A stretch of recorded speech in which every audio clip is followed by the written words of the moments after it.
Oi, oi, oi pessoal, eu sou o Dan, sejam todos muito bem-vindos ao meu canal. Hoje eu vou contar para vocês o caso da garotinha que ficou desaparecida por 59 dias no interior de São Paulo.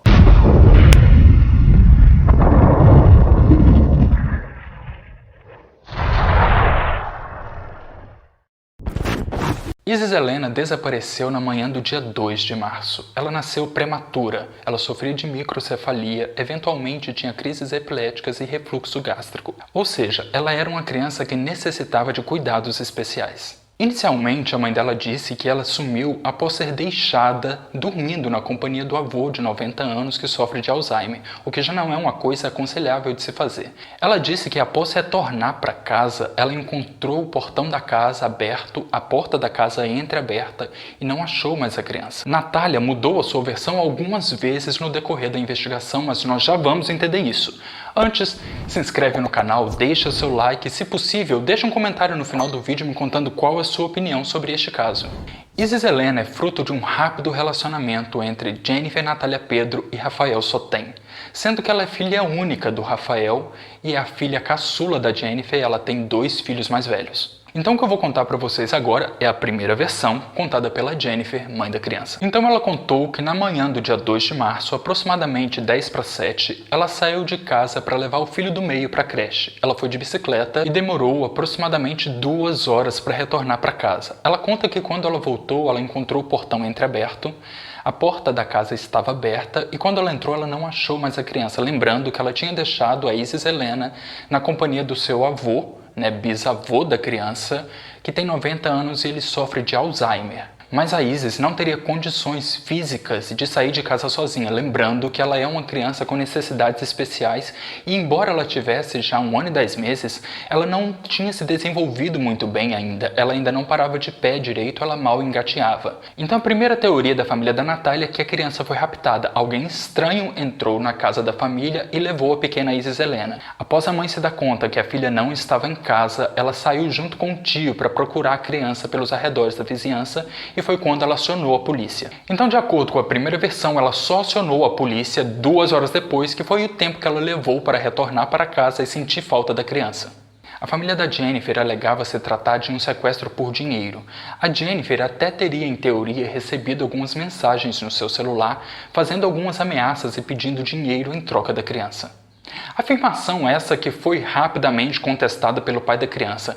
Ele alegou que como eles são uma família simples, uma família humilde, uma família de trabalhadores, não haveria motivos para um sequestro por dinheiro. O pai também falou que ela poderia estar sofrendo maus tratos, já que algumas vezes, nos dias em que ela ficava com ele, quando ele a levou para casa, ele notou no seu corpinho algumas manchas roxas e já chegou até a aparecer com um olho roxo.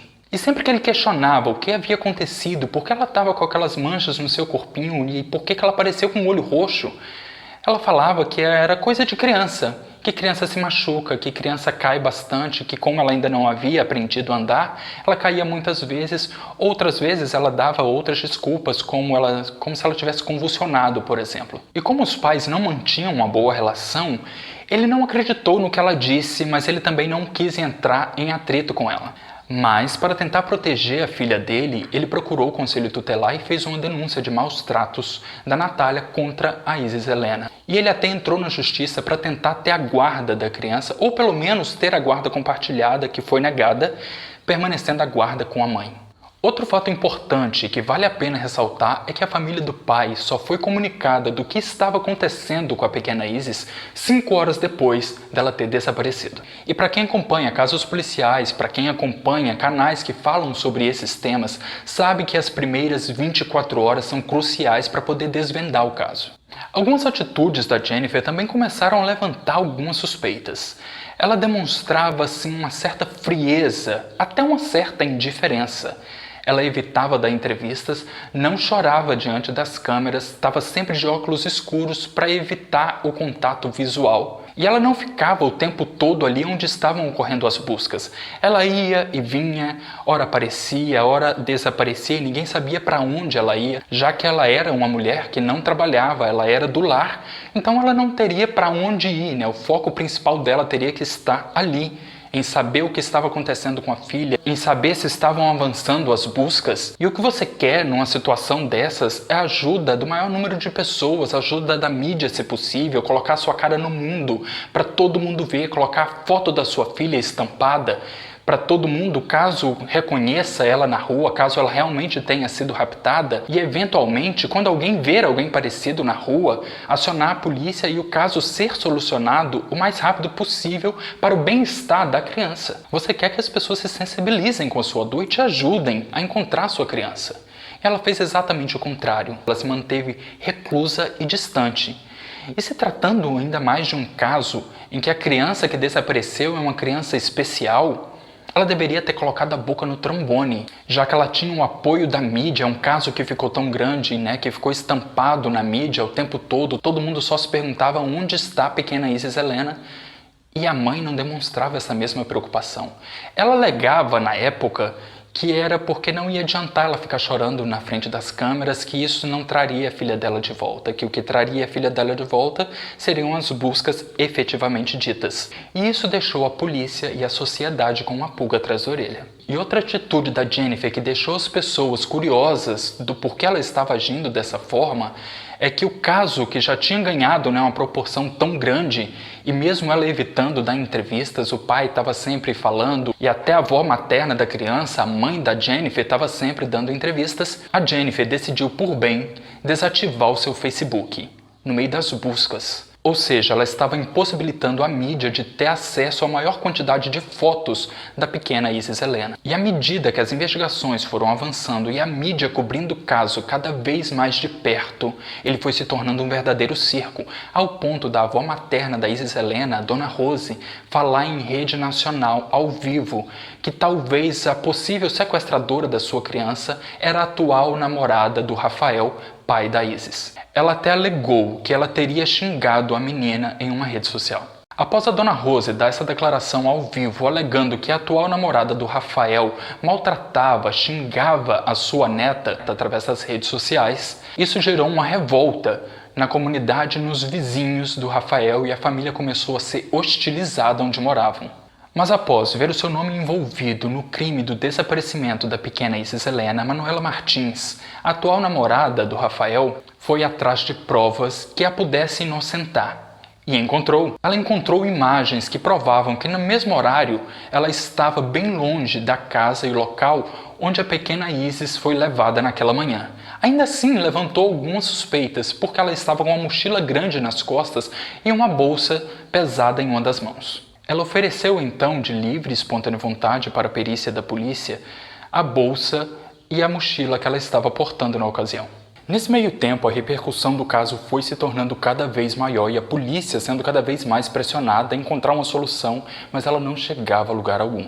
E por algum motivo, algumas pessoas sádicas, elas procuravam a polícia para dar falsas pistas e falsas esperanças para a família. Mas no meio dessas testemunhas todas, surgiu uma que não procurou a polícia, mas sim procurou uma emissora de televisão com um relato no mínimo interessante. E essa nova testemunha apontou para um possível novo suspeito. Ela disse que a Jennifer teria um caso extraconjugal e que possivelmente a criança estaria sendo mantida em cativeiro junto a essa pessoa. E teoricamente existiam até mensagens onde essa pessoa assumiria o crime de estar com a pequena Isis e que tinha o desejo de se matar. Outra hipótese também que surgiu é que a bisavó materna da criança disse ter encontrado uma toalha de rosto dentro da casa da família, onde a pequena Isis foi levada.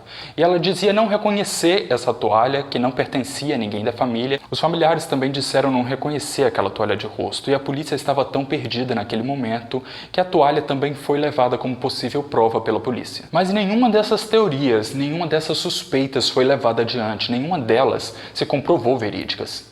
Foi então que a polícia mudou um pouco o foco da investigação e passou a suspeitar dos familiares, deixando um pouco de lado a hipótese de que alguém estranho teria entrado na casa da família da pequena Isis e levado a criança, mas sim que teria sido raptada por alguém próximo, algum familiar, alguém que não levantasse suspeitas, que poderia ter entrado e saído da casa sem ser percebido. Então os pais foram intimados novamente a prestar depoimento na delegacia de Itapira. E a Jennifer reafirmava que naquela manhã do dia 2 ela saiu de casa por volta de 10 para 7 da manhã para levar o seu filho do meio para a creche. Ela foi de bicicleta e que de lá ela teria passado na casa da mãe para pegar uma moto, e ela voltou para sua casa para ver se a sua avó estava pronta, porque ela iria levar a sua avó até um caixa eletrônico próximo que fica no mercado do bairro para poder retirar a aposentadoria. E que depois disso, lá elas teriam se separado. Jennifer teria então ido visitar o seu filho mais velho, que não mora com ela, mora com o pai e é de um relacionamento passado. E sua avó teria voltado para casa sozinha, onde a pequena Isis estaria teoricamente dormindo. E só então Jennifer voltou para casa depois de uns 20 minutos, disse ela, e constatou que a criança não estava mais lá. Então surgiram testemunhas com algumas informações, digamos, interessantes. Eles disseram que a Jennifer teria ido em uma biqueira da região tentar se desfazer do seu telefone celular. Mas o que ela não sabia é que a polícia já havia pedido a quebra do sigilo telefônico, tanto do pai quanto da mãe, a fim de confrontá-los nos depoimentos prestados. E ainda segundo a polícia, os dois entraram em contradição. E a família da Jennifer insistia em dizer que isso tudo não passava de boatos. Em uma oportunidade, uma repórter insistia em interpelar a Jennifer, mãe da Isis, dizendo que os vizinhos falavam que ela não amava a Isis Helena da mesma forma que ela amava os outros filhos, dizendo que ela não tratava bem a pequena Isis, que ela não gostava da Isis, que ela rejeitava por ela ser especial. E durante todas essas perguntas, a Jennifer permanecia em silêncio, mas a repórter insistiu tanto que ela respondeu: "Eu amava a minha filha." Perceberam? Ela falou amava, no passado, como quem já soubesse o que aconteceu com a pequena Isis. E a suspeita sobre ela só aumentou. No mesmo dia, algumas roupas infantis foram encontradas queimadas num local de matas da região. Mas a família não reconheceu as roupas e acabou não dando em nada. Mais uma vez, a polícia estava sem respostas. Até então não se sabia se estávamos procurando a garotinha, ainda com vida, ou apenas o corpo. Ainda envolto em muito mistério, a polícia refazia mais uma vez os passos da mãe naquela manhã em que a pequena Isis teria sido sequestrada de dentro da casa da família.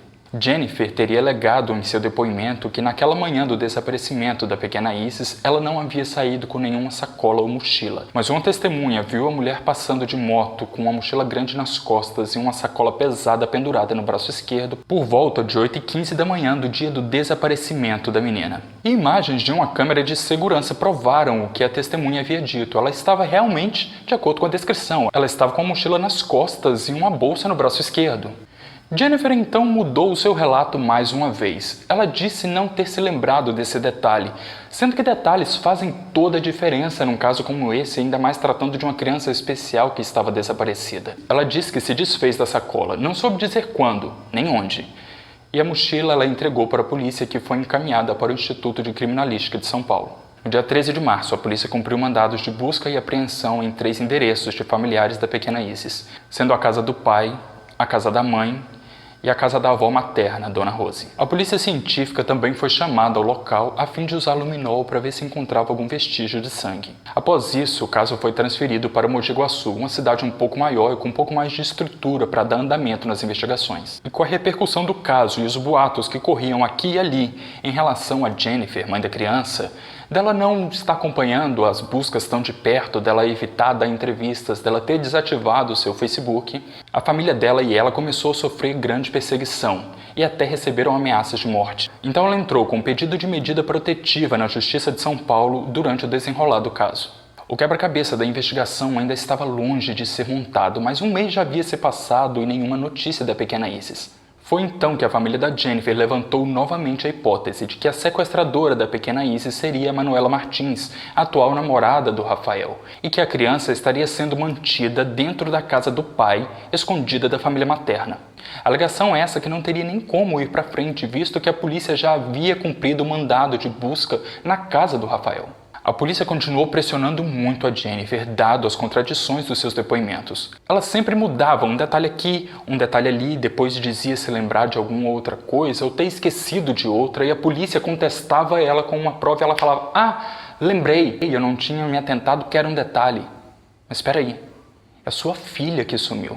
E todas essas atitudes foram levantando muitas suspeitas sobre ela. Porque uma pessoa que fala a verdade, você pergunta para ela a mesma coisa, várias vezes, de formas diferentes, e ela sempre vai responder igual. E isso não acontecia com a Jennifer. Ela sempre estava mudando o seu relato. Sendo que você é pai ou mãe e tem a sua criança desaparecida, você vai reviver aquele dia na sua mente várias vezes, buscando os mínimos detalhes, falando tudo para a polícia a fim de solucionar o caso e ter a sua criança de volta. Encontrar o seu bebê, encontrar a sua princesinha, como ela era chamada pela família do pai. No dia 17 de abril foi decretada a prisão temporária da Jennifer por 5 dias para dar andamento no caso. Inicialmente, depois de ser presa, Jennifer confessou que a menina teria morrido dormindo e que seu corpo teria sido jogado no Rio do Peixe. Posteriormente, ela mudou a sua versão e confessou, então, ter enterrado o corpo da sua filha em uma área rural de Itapira, próximo à usina Virgolino de Oliveira. A polícia científica, então, foi acionada e se dirigiu ao local para constatar que aquela ossada encontrada era da pequena Isis. Então, 59 dias depois do seu desaparecimento, o corpo da pequena Isis Helena foi encontrado.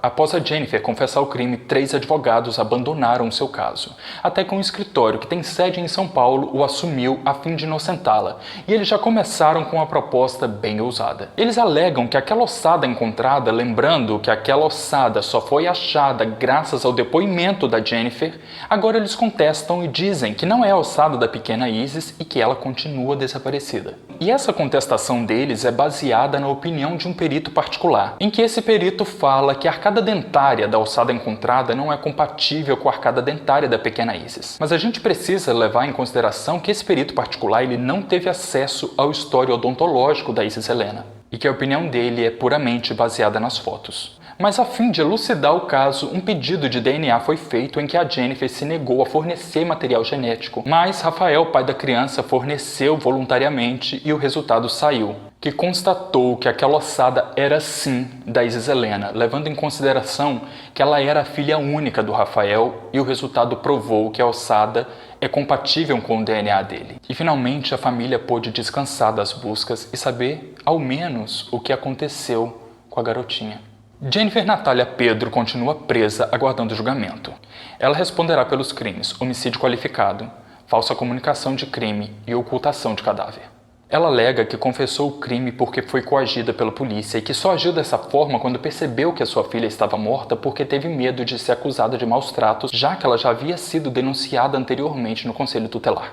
Jennifer insiste em falar que a pequena Isis havia passado mal na noite anterior, que foi medicada e que morreu dormindo, e que quando ela acordou pela manhã ela percebeu que a sua filha estava fria e com espuma na boca. No decorrer do caso ela contou pelo menos 2 versões e todas foram desmentidas.